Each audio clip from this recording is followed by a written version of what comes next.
সব মেঘ বৃষ্টি হয় না, কিছু মেঘ উড়বে। কেউ কেউ ঈশানী হয়, বাকিরা শরতের রোদে মাখবে। আসসালামু আলাইকুম, কেমন আছেন সবাই?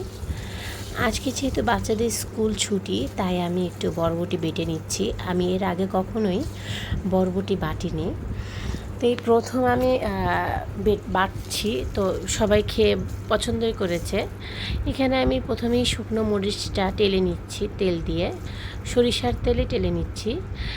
আর এখানে কিছু রসুনের কোয়া ভেজে নিব, এবং রসুনের কোয়াটা ভাজা একটু ব্রাউন কালার এসে গেলে আমি তার মধ্যে পেঁয়াজ কুচি দিয়ে দিচ্ছি। আর যদি আপনাদের কাছে আস্ত পেঁয়াজ থাকে, আপনারা আস্ত পেঁয়াজও ভেজে নিতে পারেন। আমার বাটার সুবিধার জন্য আমি এটি ছোট ছোট করে নিয়েছিলাম, কুচি কুচি করে। তো এখন এটা আস্তে হয়ে গেলে আমি এর সাথেই একটু বরবটিটা তেলে ভেজে নিব, এবং এই ভাজাটা আমি বেশ অনেকক্ষণ ধরে ভেজেছি, যাতে করে বরবটির কালারটা একটু চেঞ্জ হয়ে যায়। বরবটি ভাজতে ভাজতে আপনাদের সাথে বিদায় নিয়ে নিচ্ছি।